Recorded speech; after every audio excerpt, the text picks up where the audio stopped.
poison palm trees blister streets. Paranoid I rupture defiantly. So quietly a thunderstorm collapses into me. Orphic forms mass and spring acquire the idle vermilion times of the eve where artery flowers bloom. As watery eyes compose jet black sonnets, worms make their way into scheming flesh of metal. Desolate abominations cry out for the solace of the lone cannibal who has seen everything. She has made her stand, retreat into the blue darkness, pursue the photo negative of the taste of human flesh. 6,000 crying flies buzz into the throbbing of a new order from glory chaos. What you think of as reality fades like lightning as torn deep wings emerge from your hallowed shell. Toxic infernos of heroin wastes demand attention from the sick children of rocks. Bleeding palms reveal hidden operculum beganus, regurgitating spit words formed in sleeping mumbles of the dead. Rumor wake Adonai in the taboo. Beyond key and gate where no thrones mirror themselves, forsaken gods can be found in the eye of the mad pond scum that seeks to control nothing, to envelop in a blanket 3 goat children for snowy weather. Kidnap their glossy metallic bodies, fire as a means of retribution, infect their serpentine bellies, free the inner demons to sleep in the holy grave where she dwells uncontained forever. Ultimatum to the parents of rich kaleidoscope spinning in foreign circles, inhaling the remnants of Western civilization. Orgiastic parties thrown by simpler men who call themselves by the name of forgetfulness as they sink into 10 semantic masks, revealing nothing by concealing the void. Beautiful, queer, repulsive bread, forgettable yeast, doors open and close for your sacred glowing eye load, trapping popular sentiment into the chamber of the first beast where no grass themes are played on the trumpets of demons disguised as the popular cherub. For Aztlan is the kingdom of 42 gates. For Aztlan is the kingdom of 42 gates. For Aztlan is the kingdom of 42 gates.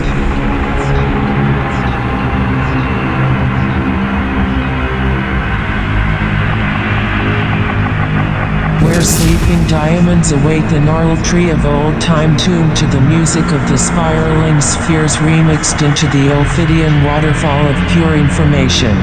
Across the noble void of sick death, frogs cry out helplessly. Dark deer trees made themselves known. True velvet amnesia spreads in hearts unknown. West ventricle forbidden to speak from human mouths, speaking only through creeping showcase language of sick frozen symbols. Lots cast in the bone of memories, muses crying, wailing out their mother's maiden name. Suppressed forests of elephantine horror creep, junk back in meat, telephone games. Frigid hell breeds $25 and an ancient reversal of the music of God. True broken faiths coagulate into crystal beings where the tide of imaginal eyesight renders hope into a triplet formation. Red eyes staring back from conceptual sockets, teeth cancers bear deformed fetuses of species yet to live or to bear evolutionary fruit that would manifest as our current ancestors' future generations past, breaking the apparent line of time for true divine symmetry. By the radiance of hell we escaped aspen clutches for Elysian tribal homelands. In a moralist winter, frozen lakes of glassy red fire contain mouths that scream the forsaken tongue. Artisan wings emerge like concepts from the mouth, enveloped in flaming blue lake mass flesh and trout. Red ochre oyster bloodline demands placed on living victims to persuade them to carry out the impossible. Freak winters of 15 black cards pulled from the arrow clutch of timber fascists, breeding cake forgeries of new words in holy tongue, braised in liturgy of terror, baptized in molten glass and steel. CCTV and surveillance cameras liquefy to surround the nights of death like yellow plague worms in plastic fellowships. Crop circles of non-existent tentacles tie themselves into braided prayer cords around virgin throats, never cleansed by dark noises revolving from a speaker box. Tragic angels bloom like the firstborn children of twin flames. Candlelight, broken teeth, blisters and bruised bones. Cool meat, frozen case, stimulant, forgery, evil, rich uprising, dioramas of painted human. The drums of a distant tornado sound in the foreground of this landscape. Oceans of terrible night emerge as hands of distant worlds convey unholy truths. Hives of language, families no longer spoken by humankind invade the sense organs of stratified silver tombs. Gin and heat, crumpled sand jellyfish. Siphonophore, seraph angel of the aquatic desert, 850 meters long. Spiral angel of 1,000 colonial cells, each one their own unique organism. Repeating the maxim as above so below. They are comprised of genetic code inside the hydrostatic counterpart to flesh which makes up their bodies.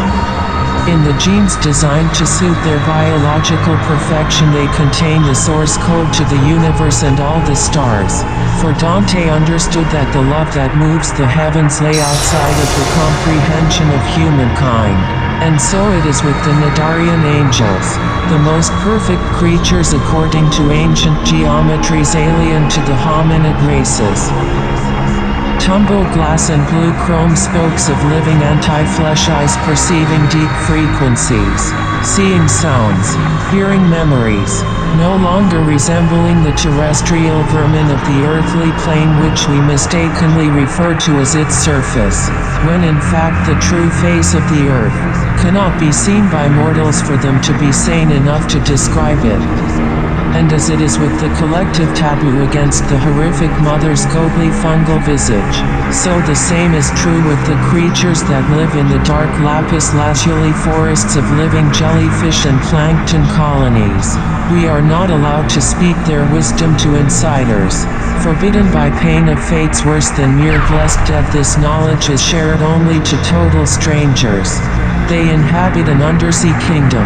Here, forests of hybrid mycelial kelp, breech herringbones and twisted teeth krill the size of buses swarm around the massive trunks of alien forests, the mind which the sane mind wishes to forget. They made in patterns alien to human life. The dance of vermin of animate protists, amoebas form the baseballs of flesh, particulate matter dripping from their non-existent maws, as they plunge into the bodies of dead whales which have sunk into the silt that many mistakenly believe is the deepest point in the ocean. Multicellular comb jellies 13 stories high. Bell-shaped ghosts that cannot be captured on certain cameras. The eyes of primates were not meant to penetrate such depths. And in these depths where isopods scavenge the bones of sharks, sapping cartilage into acidic venom, there would be no light, yet still an eerie luminescent glow prevails. The purest deprivation of logical thought in the mind's eye is aroused when attempting to envision such a place as this. 14 black-robed angelic messengers shoot up from needles filled with human pus and assorted charcoal grounds, injecting pure terror into slow-burning hydrostatic skeletons. Fake fantasias of crystal purple fade into horrid views. Bland meat of human flesh is sold at the dark bazaar, the carnival where plague victims see, as they are drawn for woodcut mementos. In true fashion of a god, they impersonate the human form by donning crude suits of bone, skull, and sinew. Frightened by the sight of the solar bardo, the novitiate recoils in anger into the seventh rebirth portal, and only upon awaking do they realize identity has left their crimson faces. Putrid books mask iron deer in the garden of twin foxes, creating sigils from dead air, casting the spells in the ornate French gardens for the sundials to work. Single cast iron matrons dissolve their broken bodies on the altar of foreign chemicals. Thin pupils contract into nothingness, foggy blue eyelashes are revealed as tentacles of what hologram of snowy language matter hides beyond the name of time. In the palace beyond the garden confines, Nautilus gold statues guard the throne room. The queen has made her body out of used people. Her eyes are the eyes of a nobleman from the Far East. Her ears are stone pillars in the grounds ringed by sculpted lion gargoyles infected with cybernetic plagues. An inferno of dire sound swamps the broken lot of them and their violated orange bodies. Reactive forms invent new hate symbols for ethnic groups of species yet to invade this world for around yet another 15 centuries. Joker cards are being pulled from the hands of men that watch the gatherings of the Crystal Iron Palace with the dispassionate interest of a crazed troubadour. Collected herrings of green bills are set ablaze on bonfires of crooked vanities, linguistic capture techniques. Foreign invaders form pacts to try and silence the red meat trade. Human flesh and ganglia paste is being sold on the black market in Central African nations, often as food or raw material for the creation of new narcotics. Can you believe it? Forks containing brain matter of your children are sold in stores around the globe, while 80 years later giant arachnid machines wander dried up fall seabeds.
Constructed of false urgency, the arachnoid machines conduct their works, rebuilding slave trades in exotic species of sentient beings throughout Interzone, sifting ancient babies in nets of white musk, corpulent with greed and cabal. These hungry fractal machines will feast, as they begin the alchemical magnum opus. The conversion to flesh begins. In the transfer from flesh to machine back to flesh, something is inevitably lost. The spires of accursed misery contain these Gorgon thoughts. Torn scale octopus, frozen miscarriage of lakeside horrors underneath chrome hills, chromium meat cartons of infinite wide space. The form of the endless lamb coalesces out of used fans, as the spat of the 10th child with 7 heads emerges. Its cruel fantasia shall end in crystal meth demise.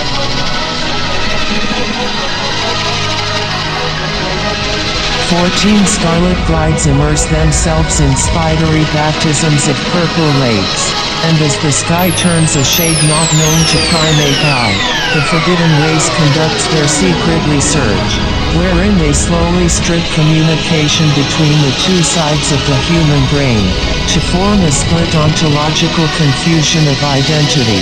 Dissociative amnesia is observed in rodents, tested with models of schizophrenia, and sold back to the public as club drugs. Forgive the wet nurse of darkly teeming forests. The women veiled in crimson robes have concluded the baptism. Growing slowly to unusual size, the children of the twin hetarchies have the heads of several animals. The Rubidian clans frequently tell the weakest of their offspring so that the strong may survive. Thus the dead serve the living, even from birth. The stars burn out and die as withering things creep in forked nights, bound by spiral knots injected into their souls. The primal darkness of severed friendships has been tied to the thorny crown of Christ's unknown, and forevermore will canon of sonic ritual be restricted to the nameless ones. Archaic revivals of Proto-European sexual cults form in the violet ways. They worship the feminine form as a storm goddess, and transition their high priestesses from male to female. They engage themselves in a hallucinogenic betrothal ritual wherein their marriage to the goddess is consummated by the replacement of one's own body parts with spiraling mollusk shells. The fell high priestess of this cult has ammonites for eyes and ritually embeds electrical platinum strips into their skin. The Elagabalin rites proceed for roughly 14 centuries, before the advent of the solar storm herself. Dating the radioactive waste impregnating the priestess becomes a challenge of great despair for the imperial troops that enforce genocidal amnesia. Their bodies are infested with parasitic aphids and wasps that lay deep snake eggs between their nether regions, delivering a gross telepathic bite. The serpentine insect eggs hatch and bleed. 5 potions are consumed. The conch shell has been opened up to reveal an eye soaked in tears of ruinous excrement. Solar violation has feminized the black lamb. For her prophecies reveal the ever-present threat of spider aliens and the demonic incursion of entities not to be described. Thus, she is man and taken as bride by man, giving birth to live lust bugs infesting her bosom. Ferns fronds spindling out like salamander leaves, eject psychic creations to form lossy cryogenic forms. Troubadours of broken glass walk slowly as their heads are twisted on backwards, falling into infernal pits. They die and are reborn as slaves to the ladies of excrement. The torpid dragon conch is the womb of the lamb. Forgeries of seminal signatures become popular amongst the youth. Crazed by narcotics and lulled to wakeful sleep by the threat of fascism, they become hosts to fungal parasites, hijacking their helpless victims into abhorrent sexual acts, grafting bodies together and grinding them into sand. The lunar telos is the blue misty cloud of Mirandil in her seraphic time. Endless vanity contests are held in the Hall of Broken Mirrors, where sodomites can redeem themselves through public removal of gastric organs. Their bodies suspended on treacherous hooks, their eyes glazed with horrid ecstasy as their bodies pulse with erotic light and their intestines are removed from below by sickening lamps. This is the realm where the city-sized spiders with slums of alien junkies on their diamond-encrusted backs protect the populace from the clear sun. Closed synagogues stretch for tainted miles as lunar gates open drug-patched eyes. Frayed lovers jump off the bridge of ashen memory. Horrid pulp fiction concealed by women in red body armor tied to nautiloid hexagrams and burning with ecstasy. Modern cocaine rococo gardens of inhuman pleasure seep into the collective consciousness. Twin sanitized bed frames flanked by angelo parlets are bleeding into your soul. Hippie rock, venereal prophecies. Shape time with the illusion that you care. Becoming a non-human entity requires the work of hopeless crustacean efforts. Did the world stop turning? Excretory signatures replace ink as the currency of the interline. The city dwellers have to find a new route, and by divining the future in their own entrails they begin the journey to paradise.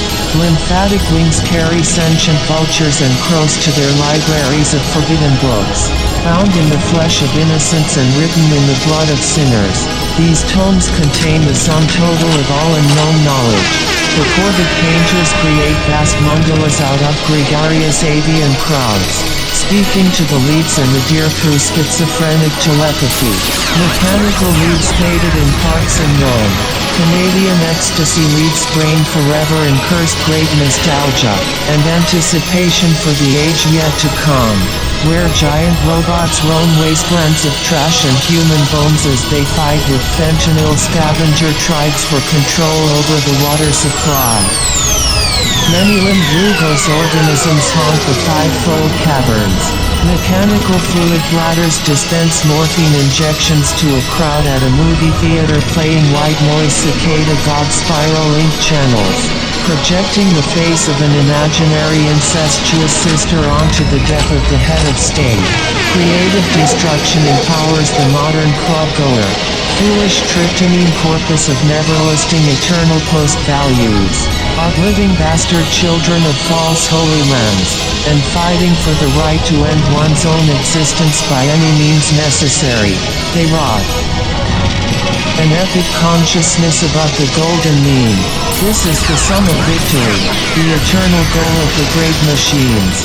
Yet they, through lack of mortal soul, shall not be blessed with this gift.